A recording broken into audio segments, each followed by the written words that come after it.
এটা এক টুকরো জান্নাত। জান্নাতে কোন পাগলে যাইতেছ না বলেন?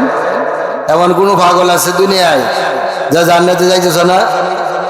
এই যে এত পাগল রাস্তায়, এদিকে অটোটা পর্যন্ত ঢুকাইতে পারলাম না, এত মানুষ, অথচ প্যান্ডেলের ভিতরে লোক নাই। আসলে এখানে কি মেলার জন্য কি মাহফিল, নাকি হেদায়েতের জন্য মাহফিল? কি বলেন? যে সমস্ত কপাল পোড়া মানুষগুলো এই বাজারের মধ্যে ভিড় জমাইছে, রাস্তাঘাট আটকায় দিছে, এত পরিমাণ মানুষ, এরা কি সৌভাগ্যশীল নাকি দুর্ভাগা মানুষ? জান্নাতের বাহিরে যারা থাকে তারা দুর্ভাগা। তারা কি দুর্ভাগা? যারা বাহিরে আছেন, আমি মনে করব আপনাদের কপালে শনি আছে, কারণ এখানে কোরআন হাদিসের আলোচনা হইতেছে, হচ্ছে, অথচ আপনারা মেলায় আনন্দ উল্লাসে লিপ্ত। কোরআনের আওয়াজ কি আপনাদের কানে পৌঁছে না? যে কোরআন কাফের মুশরিক বেদিনদের দিল পর্যন্ত নাড়ায়া দিত, কাঁপায়া দিত, অন্তরগুলো ভেঙে টুকরো টুকরো করে দিত, সে কোরআন আপনাদের সিনায় কেন লাগে না বলেন? মক্কার বড় বড় কাফের লিডার যারা, তারা এমন ভাবে কোরআনের প্রতি আকৃষ্ট ছিল, রাতের বেলা ঘুমায় থাকতে পারতো না। কোরআন তেলাওয়াত শোনার জন্য নবী আলাইহিস সালাতু ওয়াস সালাম যেখানে দাঁড়ায়া তাহাজ্জুদ পড়তেন সেখানে চলে যাইতেন। সুবহানাল্লাহ। হযরত ওমর রাদিয়াল্লাহু তাআলা আনহু নিজের আত্মজীবনী বর্ণনা করেন। তিনি তার সঙ্গীদেরকে নিয়ে বলতেছেন, এই শোনো, কোরআন এটা এমন একটা কালাম, এটা এমন একটা বাণী, যেটা আমি যখন কাফের ছিলাম তখনই আমাকে ভেঙে টুকরো টুকরো করে দিয়েছে। সুবহানাল্লাহ। তিনি বলেন, আমরা সারাদিন কোরআনের বিরোধিতা করব, সারাদিন মানুষকে কোরআন যেন না শুনে এই জন্য মানুষকে বাধা প্রদান করতাম, কিন্তু রাতের বেলা আমরা বড় বড় লিডার যারা, তারা একত্রিত হইয়া একজন আর একজনের আড়ালে যায়া যায়া রাতের অন্ধকারে নবী মুহাম্মদুর রাসূলুল্লাহ সাল্লাল্লাহু আলাইহি ওয়াসাল্লাম যে তাহাজ্জুদের নামাজে তেলাওয়াত করতেন, সেই তেলাওয়াত শোনার জন্য আমরা ছুটে যাইতাম। সুবহানাল্লাহ। সারাদিন কোরআনের বিরোধিতা করছে, কিন্তু রাতের বেলায় কোরআন শোনার জন্য আরামের ঘুম হারাম করিয়া ছুটে গেছে। কিসের টানে বলেন? কোরআনের টানে। কিসের টানে? কোরআনের টানে চলে গেছে। তিনি বলেন, একদিন এমন হয়েছে, আমি নবী আলাইহিস সালাতু ওয়াস সালামের তাহাজ্জুদের নামাজের তেলাওয়াত শোনার জন্য গেলাম। নবী আলাইহিস সালাতু ওয়াস সালাম 29 পারার মধ্যে একটা সূরা আছে, সূরাতুল হাক্ক। এই সূরা হাক্ক থেকে তিনি তেলাওয়াত করতেছিলেন। আল্লাহর পয়গম্বরের তেলাওয়াতটা এত সুন্দর ছিল, এত মধুর ছিল, আমি শুধু মাথা ঝুঁকাইতেছিলাম আর তার মর্ম বুঝতেছিলাম। সুবহানাল্লাহ। এটা এত সুন্দর একটা সূরা, আল্লাহ রাব্বুল আলামিন এত সুন্দর করে মিলায়া নাজিল করেছেন। আল্লাহ রাব্বুল আলামিন বলেন, আল হাক্কাতু মাল হাক্কাতু ওয়া মা আদরাকা মাল হাক্কা। আল্লাহু আকবার বলেন, আল হাক্কাতু মাল হাক্কা ওয়া মা আদরাকা মাল হাক্কা কাযাবাত সামুদ ওয়া আদুম বিল কারিআহ ফাআম্মা সামুদ ফাউহলিকু বিত্তাগিয়া। এত সুন্দর করে মিলায়া নবী আলাইহিস সালাতু ওয়াস সালাম কোরআনের তেলাওয়াত করতেছেন তাহাজ্জুদের নামাজে। হযরত ওমর তিনি শুনতেছেন আর মাথা ঝুঁকাইতেছেন। আরব দেশের মানুষ মর্ম জানে, অর্থ বুঝে, এইজন্য মাথা ঝুঁকাইতেছেন আর অর্থ বুঝতেছেন। হঠাৎ করে হযরত ওমরের মনের মধ্যে একটা প্রশ্ন জাগছে, মনে মনে বলতে শুরু করলেন, নাহারে মুহাম্মদ কত বড় কবি রে, কত সুন্দর করে মিলায়া সে কবিতা পাঠ করে। সুবহানাল্লাহ। সে মনে মনে বললে, মাশাআল্লাহ, সুন্দর করে মিলা মিলা কবিতা পাঠ করে যখন হযরত উমর মনে মনে বললেন, আহারে কত বড় কবি, আল্লাহ রাব্বুল আলামিন এই কালামটাকে এত সুন্দর একটা অর্থবহ, এত জাদু মাখা একটা কালাম নাজিল করলেন। হযরত উমর মনে মনে বলছে, কত সুন্দর কবিতা, কত সুন্দর কবিরে মিলা মিলা কবিতা পাঠ করে যখন তিনি মনে মনে বললেন এই কথা, আল্লাহ রাব্বুল আলামিন নবী আলাইহিস সালাতু ওয়াস সালামের জবান দিয়ে বাইর করে দিলেন, ফালা উকসিমু বিমা তুবসিরুনা ওয়া মা লা তুবসিরুন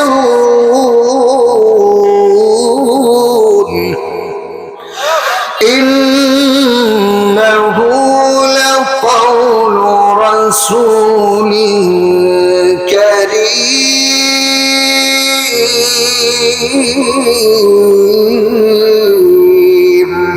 আল্লাহু আকবার।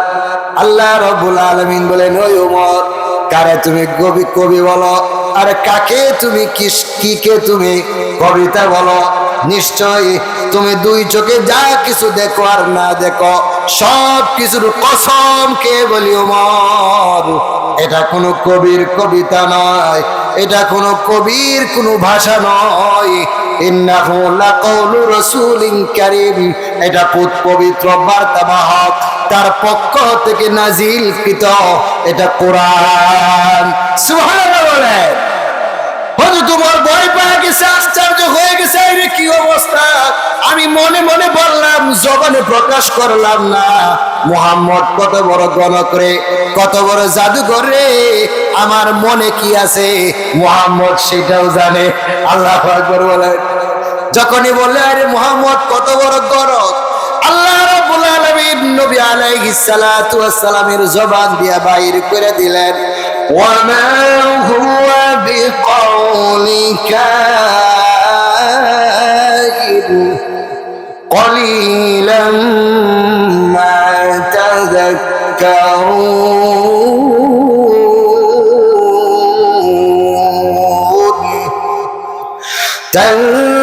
তানজিলুম মির রাব্বিল আলামিন। আল্লাহু আকবার। আল্লাহ রাব্বুল আলামিন বলেন, ওই ওমর, কারে তুমি গণক বলো, কারে তুমি জাদুঘর বলো, এটা কোনো গণকের কোনো কথা নয়, এটা কোনো জাদুঘরের কোনো কালাম নয়। নিশ্চয় এটা কালাম, নিশ্চয় এটা এমন একটা বাণী, যেহেতু তোমরা কম সংখ্যক মানুষ তার উপরে ঈমান আনো। তানজিলুম মির রাব্বিল আলামিন, এটা তামাম দুনিয়া যিনি বানাইছেন, যিনি তোমারে বানাইছেন, সকল সমগ্র জগৎটাকে যিনি বানাইছেন, কুল কায়নাত যিনি লালন পালন করেন, তার পক্ষ থেকে নাজিলকৃত কোরআন। সুবহানাল্লাহ। হযরত ওমর মনে মনে বলে, আর কোরআন তাকে ধাক্কা দেয়, কোরআন তাকে এমন ভাবে তাকে আঘাত করে।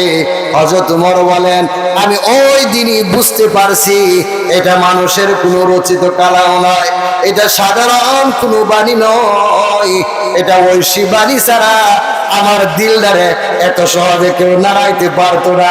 সুবহানাল্লাহ।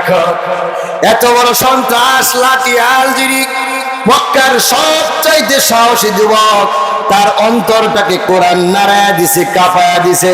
কিন্তু আপনি আমি মুসলমান হওয়ার পরেও আমাদের দিলগুলো নাড়াই না, কাঁপাই না। এই বাজারের মধ্যে যা দেখেন শত শত মানুষ, প্যান্ডেলের ভিতরে এখনো 100 মানুষ হয়েছে না। ঠিক হবে? ঠিক। আচ্ছা বলুন, কোরআন কি তাদের নাড়াইতে পারে?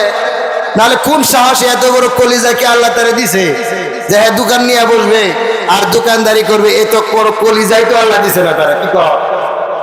তারপরে বুঝতে হবে, এই কোরআন যদি তোমাকে কাঁপাইতে না পারে, কোরআন যদি তোমাকে তার দিকে আকৃষ্ট করতে না পারে, নিশ্চয় বুঝতে হবে তোমার কলমের মধ্যে মরিচিকা ধরে ফেলেছে, তোমার কপাল খারাপ। এই জন্য আমি বলবো, যদিও এশার আগের বয়ান, আমি বলবো কোরআনের আলোচনা যে করুক না কেন, কোরআন থেকে যিনি আলোচনা করবেন, কোরআনের টানে, কোরআনের আজমতে, কোরআনের মহব্বতে, আমার কথার দ্বারা উদ্দেশ্য হলো সকলের এখানে উপস্থিত থাকা উচিত, ঠিক না? সকলের উপস্থিত থাকা উচিত। এই জন্য আমি মনে করব আপনারা যে যেখানে আছেন, যেভাবে আছেন, যেহেতু আমি আপনাদের এলাকার মানুষ, দুই কথা করলে কইতে পারে, ঠিক না? আমার উদ্দেশ্য হলো আপনারা যেন প্যান্ডেলের ভিতরে চলে আসেন, যে যেখানে যে যে অবস্থানে আছেন, মেহেরবানি করে কোরআনের আজমতে মহব্বতে প্যান্ডেলের ভিতরে আসেন, গুনাহ মাহফিলের প্যান্ডেলের ভিতরে আসেন, হইতে পারে নাজাতের জরিয়া হয়েও যেতে পারে, ঠিক না? আল্লাহ সবাইকে কবুল করুন, বলুন আমিন। মুহতারাম হাজরিন, আমি আপনাদের সম্মুখে সূরাতুর রহমান থেকে কয়েকখানা আয়াত পাঠ করেছি। সেই আয়াতের আলোকে সামান্য কিঞ্চিত আলোচনা করব, আল্লাহ যদি আমাকে তৌফিক দান করেন। সম্মানিত হাজিরিন, আল্লাহ রব্বুল আলামিনের যত পয়গাম্বর দুনিয়াতে আসছেন, তাদের কিছু তাসবিহ ছিল প্রত্যেকের ব্যক্তিগত। তারা এক একজন এক একটা তাসবিহ বেশি বেশি করে পাঠ করতেন। তো তারই ধারাবাহিকতায় নবী আলাইহিস সালাতু ওয়াস সালাম একটা তাসবিহ পাঠ করতেন, রহমান রহমান রহমান রহমান। নবী আলাইহিস সালাতু ওয়াস সালাম যখন রহমান রহমান বলে তাসবিহ পাঠ করে, কাফের মুশরিকরা বলতে লাগলো, হায় রে মুহাম্মদ এখন আবার কোন নতুন নাম জপতে শুরু করলো? এই রহমানকে তো আমরা চিনি না, রহমানের পরিচয় তো আমরা জানি না, এই মুহাম্মদ এখন আবার নতুন করে কোন ঢং ধরলো? কাফেরেরা টিটকারি শুরু করলো। আল্লাহর পয়গম্বর বলেন, নেই আমার সম্প্রদায় তোমরা শোনো, ওয়াইদা কিলা লাহুমুসজুদু লিররহমানি ক্বালু ওয়ামার রহমান। আল্লাহর পয়গম্বর বলেন, এই তোমরা রহমানের কুদরতি পায়ে সিজদা করো। তখন কাফেররা বলতে লাগলো, ক্বালু ওয়ামার রহমান, রহমানটা আবার কিসের রে? রহমানটা আবার কে? আনাসজুদু লিমা তা'মুরুনা, তুমি বলবা যাকে ইচ্ছা তাকে আমরা কি সিজদা করে ফেলবো নাকি? এত সোজা না, এত সোজা না। লিমা তা'মুরুনা ওয়া যাদাহুম নুফুরা, তারা তো সিজদা করলোই না, বরং তাদের টিটকারি ফটকারিতা আরো বেড়ে গেল। আল্লাহ রাব্বুল আলামিন সেই প্রেক্ষাপটে কোরআনুল কারীমের অত্যন্ত সুন্দর এবং গুরুত্বপূর্ণ একটা সূরা সূরাতুর রহমান নাজিল করে দুনিয়ার সমগ্র মানুষকে বলে দিলেন। আল্লাহ রাব্বুল আলামিন বলেন, আর-রহমানু আল্লামাল কুরআন।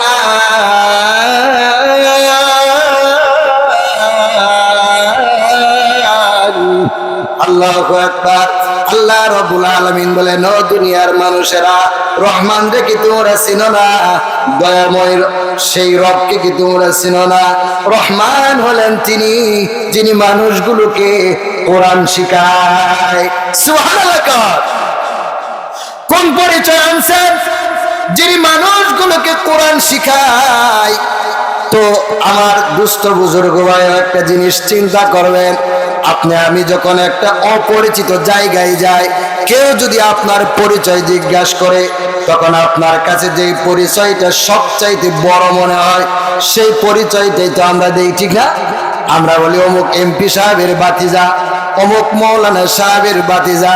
যেরকম চৌরাস্তার আশেপাশে যদি আমাদেরকে জিজ্ঞাসা, হুজুর কোন জায়গায় চাকরি করেন, তখন আমাদের সভাপতি সাহেবের নাম বললে সবাই চিনে যে আমি অমুক। যিনি আছেন ডাক্তার সাহেব, উনার মসজিদে থাকি, উনি আমার মসজিদের সভাপতি। তখন সবাই এক বাকে চিনে, কারণ আমি জানি চৌরাস্তার আশেপাশে যদি উনার পরিচয় দিই, সবাই সহজে চিনতে পারে, ঠিক না? কারণ এই পরিচয়টা এখানে আমার কাছে অনেক বড়। তদ্রূপ আল্লাহ রাব্বুল আলামিন তার কাছে যে পরিচয়টা সবচাইতে বেশি দামি, সবচাইতে বেশি গুরুত্বপূর্ণ, সেই পরিচয়টা তুলে ধরেছেন। আল্লাহ রাব্বুল আলামিন বলেন, ও বান্দা বান্দিরা রে, তোরা কি আমারে চিনস না? আমার পরিচয় কি জানোস না? রহমান হলেন তিনি যিনি মানুষগুলোকে কোরআন শিখায়। সুবহানাল্লাহ। অর্থাৎ মানুষের কাছে আল্লাহ রাব্বুল আলামিন মানুষের চাইতে কোরআনের দাম বেশি আল্লাহর কাছে। এই জন্য আল্লাহ মানুষ সৃষ্টি করার কথা পরে বলছেন। বলছেন, আগে বলছেন কোরআনের কথা, কারণ কোরআনটা আল্লাহর কাছে দুনিয়াতে যা কিছু আছে সবচাইতে বেশি দামি। আল্লাহর পয়গাম্বর বলেন, মুসলিম শরীফের একটা হাদিস আছে, আল্লাহর পয়গাম্বর বলেন, আল কোরআনু আহাব্বু ইলাল্লাহি মান ফিস সামাওয়াতি ওয়াল আরদি ওয়া মান ফিহিন্না। আল্লাহর পয়গাম্বর বলেন, আসমান জমিন এবং এতদুভয়ের মধ্যে যা কিছু আছে আল্লাহ রাব্বুল আলামিনের কাছে এই সবগুলোর চাইতে সবচাইতে প্রিয় বস্তুটার নাম হলো কোরআন। সুবহানাল্লাহ। এজন্য আল্লাহ বলেন, আমার শিরোনা আমি 30 দিন মানুষকে কোরআন শিখাই, কারণ আল্লাহর কাছে কোরআনটা অনেক দামি। এজন্য আমার ভাইরা একটা ঘটনা বলি। ইমাম শাফিঈ রাহমাতুল্লাহি আলাইহি এর যুগে এক ব্যক্তির বাচ্চা হয় না, লম্বা সময় পার হয়ে গেছে। সুতরাং যাদের বাচ্চা হয় না তাদের চাইতে অসহায় গরিব মানুষ দুনিয়াতে মনে হয় কেউ নাই, ঠিক না? যত বড় ধনী হোক না কেন, বড় লোক হোক না কেন, যদি তার সন্তান না থাকে সে সব চাইতে নিজের গরিব মনে করে। তদ্রূপ এক ব্যক্তি সে নিজের অনেক অসহায় মনে করে, মান্নাত করে বসতো, আল্লাহ তুমি যদি আমার একটা সন্তান দান করো, আমি এই সন্তানটাকে দুনিয়ার সবচাইতে দামি বস্তুটা তারে উপহার দিব। সুবহানাল্লাহ। এই বাচ্চাগুলোকে থামা, সবচাইতে দামি বস্তুটা আমি তারে উপহার দিব। আল্লাহর কি কাম, কিছুদিন পরেই সন্তান পেটে চলে আসছে। ওই বাবা তখন পেরেশানিতে পড়ে গেল, হায় রে, মান্নত তো করেছিলাম, আবেগের বশত অনেক বড় মান্নত করছি, তো পৃথিবীর এমন কি জিনিস আছে, হীরামণি মুক্তা বা সোনা দানা আছে, যেটা সবচাইতে বেশি দামি, কোন জিনিস আমি আমার সন্তানকে দেব?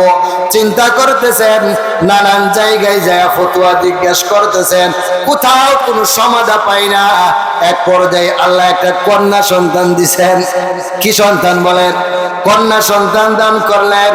তখন ওই ব্যক্তি আরো পেরেশানিতে পড়ে গেল, হাই রে, মান্নত তো করলাম, এখন আমি কিভাবে তা পরিশোধ করব? কারণ মান্নত করা এটা কিন্তু ওয়াজিব না, কিন্তু কেউ যদি মান্নত করে ফেলে আর বিষয়টা যদি উসুল হয়ে যায়, তা পরিশোধ করা কিন্তু ওয়াজিব হয়ে যায়। না, আমরা অনেকে বিপদে পড়লে হাঁস হারায় গেলে মহিষ মান্নত করে বসি, কিন্তু যখন হাঁস পায়া পালাই পরে কিন্তু আর মান্নতের কথা মন থাকে না, ঠিক হবে ঠিক। কিন্তু ওই ব্যক্তি পেরেশানিগ্রস্ত হয়ে গেছে, হাই রে, আমি কি দিতে পারি, তাকে কি উপহার দিতে পারে? এক পর্যায়ে জগৎ শ্রেষ্ঠ, জগৎ বিখ্যাত আলেম, 4 মাযহাবের এক মাযহাব প্রণেতা ইমাম শাফিঈ রাহমাতুল্লাহি আলাইহি এর দরবারে চলে গেলেন।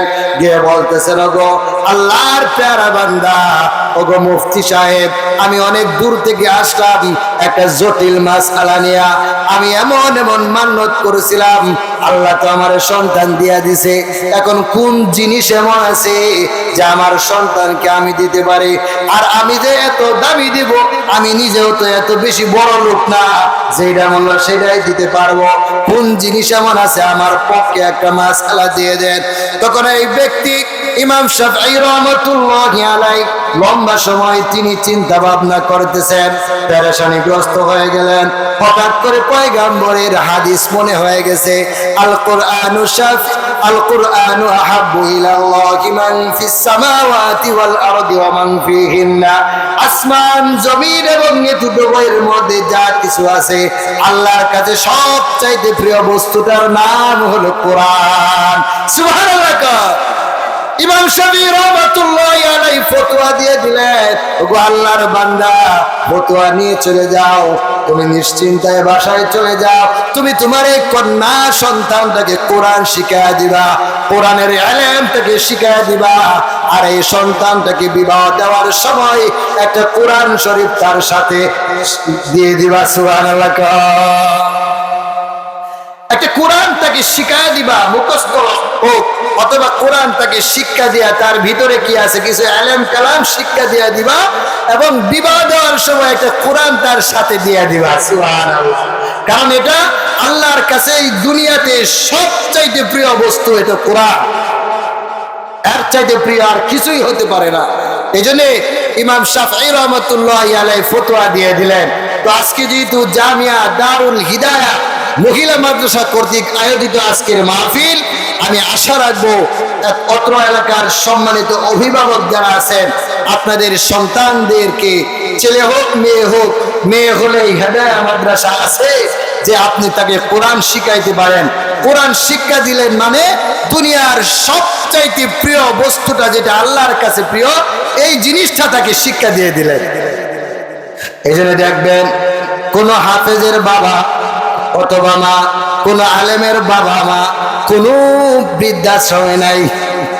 এই দেশে শত শত বৃদ্ধাশ্রম আছে, একটা বাবা মাকে আপনি পাইবেন না যে তার ছেলে অথবা তার মেয়ে হাফেজ কিংবা হাফেজা, আলেম কিংবা আলেমা, পাইবেন নাকি?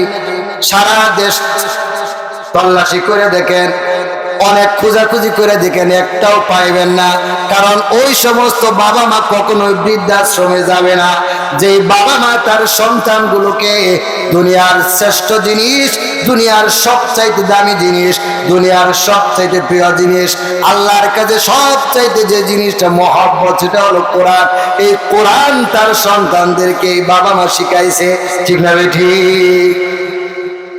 এই জন্য আল্লাহ এই বাবা মাকে বৃদ্ধাশ্রমে দিবে না। একজন মুয়াজ্জিন ইমাম সাহেবের বেতন 8, 10, 15 হাজার, কিন্তু আল্লাহর মেহেরবানিতে কোনো বাবা মা বৃদ্ধাশ্রমে নাই। মাস শেষ হয়ে যাওয়ার আগে জিজ্ঞাসা করে, বাবা তোমার কি লাগবে, লুঙ্গি দিব নাকি পাঞ্জাবি? মাকে জিজ্ঞাসা করে, শাড়ি কিনবো নাকি মেক্সির কাপড় আনবো, কোনটা আনবো? মা বলে, না বাবা আমার আছে, তোমার কিছু আনতে হবে না, এক নজর দেখতে পারলেই আমার জীবনে আর কোনো কষ্ট থাকবে না। সুবহানাল্লাহ।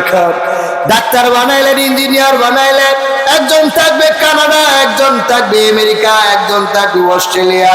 তারা তাদের কর্ম ব্যস্ততায় এমন ভাবে লিপ্ত থাকবে, মাস চলে যাবে, ফোন দিয়ে যে জিজ্ঞাসা করবে বাবা মা তুমি কেমন আছো, তাদের সময় নাই।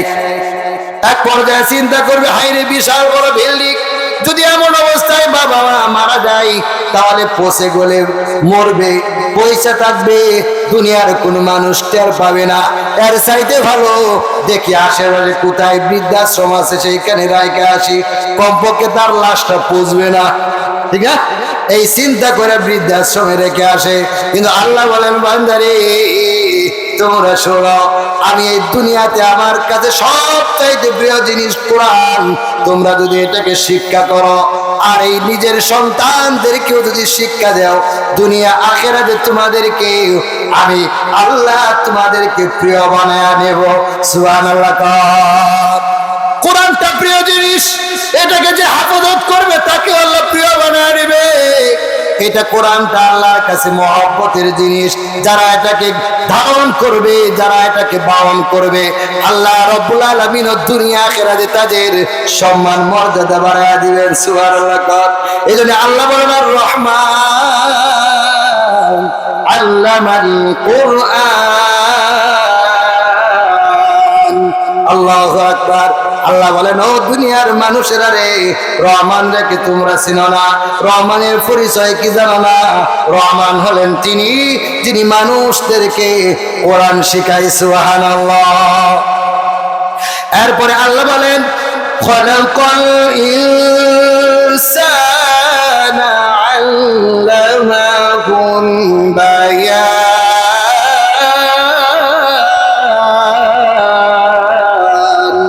আল্লাহু আকবার।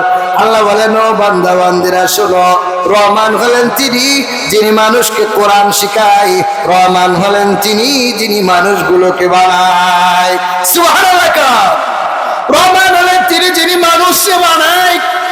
তাম পৃথিবীতে আল্লাহ যত মাখলুক বানাইছেন তার মধ্যে সর্বশ্রেষ্ঠ মাখলুক হলো মানুষ। মানুষগুলোকে আল্লাহ কত সুন্দর করে বানাইছেন, কত আদর করে বানাইছেন, যত্ন করে বানাইছেন। আল্লাহ রাব্বুল আলামিন এই কুল কায়নাত বানাইছেন মাত্র 6 দিনে। কয় দিনে বলেন? কুল কায়নাত বানাইছেন 6 দিনে। যাও বানাইছেন, অর্ডার দিয়া বানাইছেন। কিভাবে বলেন? অর্ডার দিয়ে আল্লাহ বলছেন কুন, এই তুমি হয়ে যাও, ফায়াকুন, সুতরাং হয়ে গেছে। কিন্তু আল্লাহ রাব্বুল আলামিন আপনারে আমারে অর্ডার দিয়া বানায় নাই। আসমান আল্লাহ বানাইছেন কুন ফায়াকুন বইলা, জমিন আল্লাহ বানাইছেন কুন ফায়াকুন বইলা, পাহাড় পর্বত আল্লাহ বানাইছেন কুন ফায়াকুন বইলা, সাগর মহাসাগর নদ নদী কাল বিল বানাইছেন কুন ফায়াকুন বইলা, চন্দ্র সূর্য গ্রহ নক্ষত্র আল্লাহ বানাইছেন কুন ফায়াকুন বইলা, আল্লাহ অর্ডার দিয়া বানাইছেন মাত্র 6 দিনে। কিন্তু আল্লাহ রাব্বুল আলামিন মানুষগুলোকে কেমন করে বানাইছেন, কত যত্ন করে বানাইছেন, কত আদর করে বানাইছেন, কত সুন্দর করে বানাইছেন। আল্লাহ বলেন বান্দারে, আমি একটা আদম রে বানাইছি 120 বছর সময় নিয়া। সুবহানাল্লাহ। তাম পৃথিবীটারে আল্লাহ বানাইছেন মাত্র 6 দিনে, তাম জগৎটাকে আল্লাহ বানাইছেন মাত্র 6 দিনে। কিন্তু একটা মানুষকে আল্লাহ বানাইছেন 120 বছরে। বানানোর পরে আল্লাহ রাব্বুল আলামিন কসম খান, আল্লাহ বলেন ওয়াতিন ওয়াজাইতুন ওয়াতুর সিনিন ওয়া হাযাল বালাদিল আমিন। তিনের কসম, জাইতুনের কসম, তোর পাহাড়ের কসম, মক্কা নগরীর কসম, 4টা জিনিসের কসম কয়ে আল্লাহ বলেন লাকাদ খালাকনাল ইনসানা ফি আহসানি তাকবীর।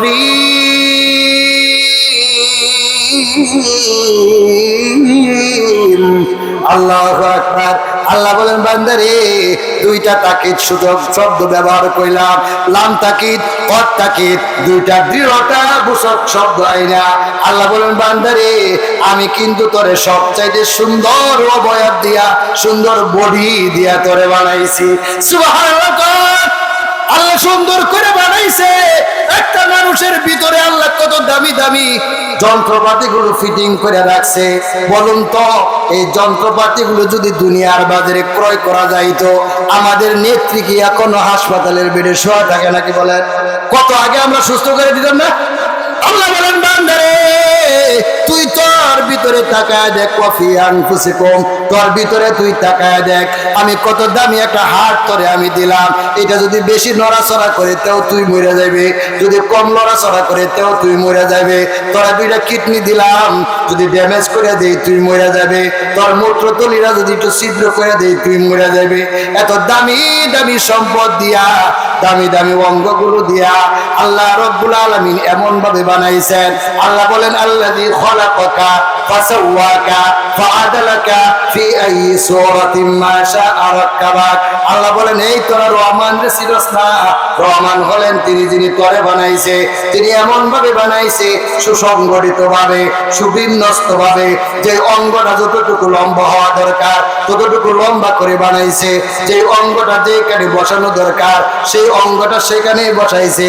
আল্লাহ রাব্বুল আলামিন আমাদের চেহারাটা কত সুন্দর করে বানাইছেন, নাকটা কত সুন্দর বাঁশির মতো বানাইছেন, চোখগুলো কত সুন্দর জাদুময় জাদু দিয়া বানাইছেন। হ্যাঁ হুজুর, আমি চোখ দেখে পাগল হয়ে গেছি। বুরকার ভিতরে কি আছে জীবনে কোনোদিন দেখি নাই। চোখ দেখেও মানুষ ক্রাশ খায় নাকি খায় নাকি? বলেন। আল্লাহ রাব্বুল আলামিন কত সুন্দর করে বানাইছেন, অথচ হাতি বিশাল বড় একটা বডি দিয়ে আল্লাহ বানাইছে। চোখগুলো দিছে একেবারে ছোট ছোট। যাও চোখগুলো দিয়েছিল, তার সামনে কুলার মতো বড় বড় 2টা কান আল্লাহ বানায় দিছে, ঠিক না?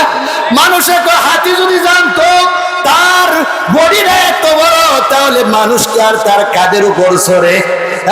কিন্তু আল্লাহ রাব্বুল আলামিন আপনারে আমারে কত সুন্দর করে বানাইছেন, আদর করে বানাইছেন, যত্ন করে বানাইছেন।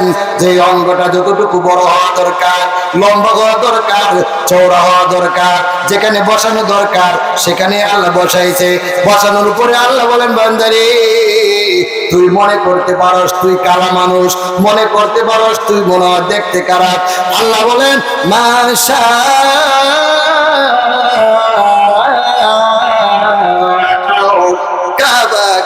আল্লাহু আকবার।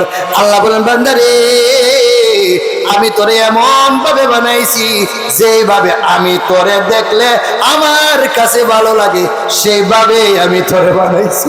সুবহানাল্লাহ। আল্লাহ যেভাবে আমারে দেখলে আল্লাহর কাছে ভালো মনে হয়, আল্লাহর কাছে মজা লাগে, আল্লাহর কাছে সুন্দর লাগে, সেইভাবে আল্লাহ রব্বুল আলামিন আপনারে আমারে বানাইছে। সুবহানাল্লাহ। এই জন্য আল্লাহ বলেন, এই শোনো, রহমান রে কি তোমরা চিনো না? রহমানের পরিচয় কি জানো না? রহমান হলেন তিনি, যিনি মানুষকে কোরআন শিখায়। রহমান হলেন তিনি, যিনি মানুষগুলোকে বানায়। সুবহানাল্লাহ। এরপরে আল্লাহ রাব্বুল আলামিন বলেন, আল্লামাহুল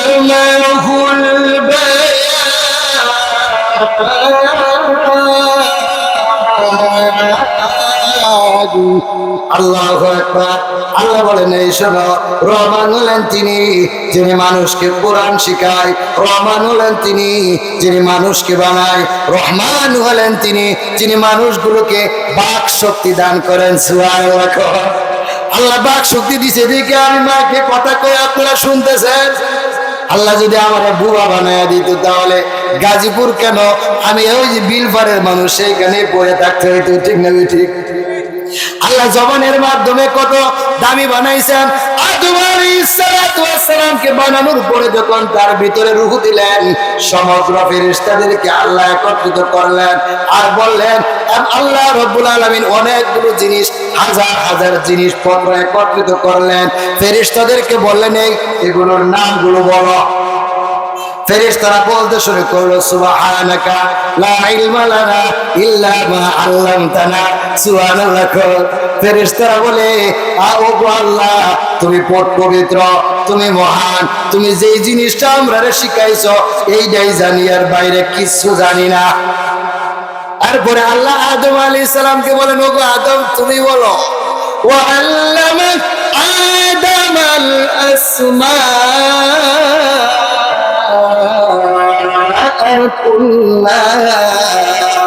আল্লাহু আকবার। আল্লাহ রাব্বুল আলামিন সমগ্র বিষয়ের নামগুলো শিখায়া দিয়েছেন, জ্ঞান দিয়া দিয়েছেন, বাক শক্তি দিয়া দিয়েছেন।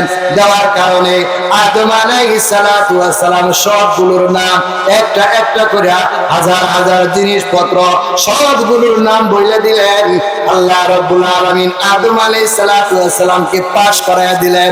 সুবহানাল্লাহ। আদম আলাইহিস সালাতু ওয়াস সালামকে আল্লাহ পাশ করায়া বলতেছেন, ওগো ফেরেশতারা, তোমরা শোনো, তোমরা তো বলছিলা মানুষগুলোকে বানানো দরকার নাই, মানুষকে আমি বানাইলাম, তোমরা সবাই ফেল করলা, আর সে যেহেতু পাশ করলো, সম্মান আমি আল্লাহ বানায়া দিছি, সুতরাং তোমরা সবাই তাকে সিজদা করো। আল্লাহ রাব্বুল আলামিন বাক শক্তির মাধ্যমে, ইলমের মাধ্যমে আদম আলাইহিস সালাতু ওয়াস সালামকে শ্রেষ্ঠ মাখলুক হিসেবে ঘোষণা দিয়ে দিলেন। সুবহানাল্লাহ। এটাই আল্লাহ বলেন, বান্দারে, রহমান রে কি তোমরা চিনো না? রহমান হলেন তিনি, যিনি মানুষগুলোকে কোরআন শেখায়। রহমান হলেন তিনি, যিনি মানুষগুলোকে বানায়। রহমান হলেন তিনি, যিনি মানুষকে বাক শক্তি দান করেন। সুবহানাল্লাহ। আল্লাহ রাব্বুল আলামিন আপনারে আমারে বাক শক্তি দিয়েছে, যা ইচ্ছা তাই বলতে পারি, কাউকে গালিও দিতে পারি, কাউকে বয়ান করে মসজিদেও নিতে পারি। ঠিক না? আল্লাহ রাব্বুল আলামিন বাক শক্তি দিয়েছে। আপনার হাতে ব্যথা না কোমরে ব্যথা, পায়ে ব্যথা না হাতে ব্যথা, নাকে ব্যথা না চোখে ব্যথা, মাথায় ব্যথা নাকি শরীরে ব্যথা, সব কিছু বলতে পারি। কিন্তু আল্লাহ রাব্বুল আলামিন আপনার চাইতে, আমার চাইতে আরো অনেক বড় বড় প্রাণীগুলো বানায় রাখছে, তারা তাদের জবান দিয়ে কিছুই বলতে পারে না। ঠিক না ঠিক? এজন্য আল্লাহ বলেন, বান্দারে, আমি রহমান, যে আল্লাহ কোরআন শিখায়, যে আল্লাহ মানুষকে বানায়, যে আল্লাহ মানুষকে বাক শক্তি দান করেন। সুবহানাল্লাহ। এরপরে আল্লাহ রাব্বুল আলামিন বলেন, আশ-শামসু ওয়াল কমারু বিহুসবান।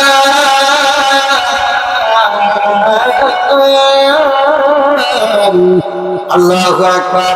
আল্লাহ বলেন, বান্দারে, রহমান হলেন তিনি, যিনি মানুষকে কোরআন শেখায়। রহমান হলেন তিনি, যিনি মানুষকে বানায়। রহমান হলেন তিনি, যিনি মানুষকে বাক শক্তি দেন। রহমান হলেন তিনি, যার ইশারায়, যার অর্ডারে, যার কথার মাধ্যমে আজ চন্দ্র সূর্যগুলো নির্দিষ্ট গতিপথে, নির্দিষ্ট কক্ষপথে পৃথিবীর শুরু থেকে নিয়ে কিয়ামত পর্যন্ত হিসাব মতো চলতে থাকবে।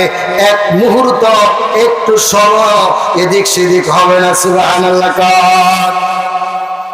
চন্দ্র সূর্যগুলো যার ইশারায় চলে তিনি হলেন রহমান।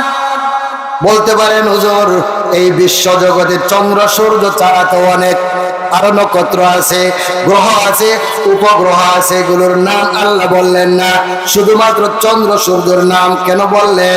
এটা মুফাসসিরিনে কেরাম সুন্দর একটা জবাব দিছে। আল্লাহ রাব্বুল আলামিন কোরআনটাকে এমন জামে মানে এমন অর্থবহ জাদু মাখা একটা কালাম বানাইছেন। আল্লাহ বলেন এই শুনো, চন্দ্র সূর্য আমার ইশারায় চলে। আল্লাহ রাব্বুল আলামিন এই চন্দ্র সূর্যের নামে এই কারণে উল্লেখ করেছেন। মুফাসসিরিনে কেরাম বলেন এই সৌর জগতে যা কিছু আছে, এই দুনিয়াতে যা কিছু আছে, আসমান সময়ে যা কিছু আছে, সব কিছু পরিচালিত হয় চন্দ্র এবং সূর্যের আলো রশ্মির মাধ্যমে। সুবহানাল্লাহ। চন্দ্র সূর্যের আলো রশ্মির মাধ্যমে আল্লাহ রাব্বুল আলামিন সেকেন্ডের পরিবর্তন ঘটায়, মিনিটের পরিবর্তন ঘটায়, ঘন্টার পরিবর্তন ঘটায়, দিনের পরিবর্তন ঘটায়, সপ্তাহের পরিবর্তন ঘটায়, মাসের পরিবর্তন ঘটায়, বছরের পরিবর্তন ঘটায়, যুগের পরিবর্তন ঘটায়, দিন রাতের পরিবর্তন ঘটায় এই চন্দ্র সূর্যের আলোক রশ্মির গতির মাধ্যমে। সৌরজগতে যা কিছু আছে সব কিছু চালায় আল্লাহ এই দুইটা নক্ষত্রের আলোক রশ্মির মাধ্যমে। এই জন্য আল্লাহ বলেন বান্দারে আমি হলাম রহমান, যে আল্লাহ আমি মানুষকে কোরআন শিখাই, যে আল্লাহ আমি মানুষকে বানাই, যে আল্লাহ আমি মানুষকে বাক শক্তি দেই, আমি হলাম সেই রহমান। যে আল্লাহ চন্দ্র সূর্য সহ তামাম দুনিয়াতে যা কিছু হইতেছে সব কিছুর পরিবর্তন হয়, সব কিছু যার ইশারায় চলে, তিনি হলেন আল্লাহ, তিনি হলেন রহমান। সুবহানাল্লাহ।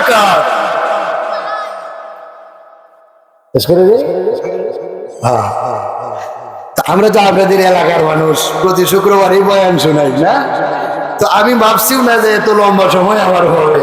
আমি কইছি আচ্ছা কইতে দেই যে বলুন তো যাওয়া যায়। তো রহমান নিয়ে আলোচনা করছিলাম, রহমানের কিছুটা পরিচয় তো পাইছেন। আল্লাহ রাব্বুল আলামিন আমাদের সবাইকে এই রহমানের মহব্বত, আসমত, ভালোবাসা এবং তার সকল নূর আমাদেরকে দান করুন, বলুন আমিন। ওয়া আখির দাওয়ানা আলহামদুলিল্লাহি রাব্বিল আলামিন।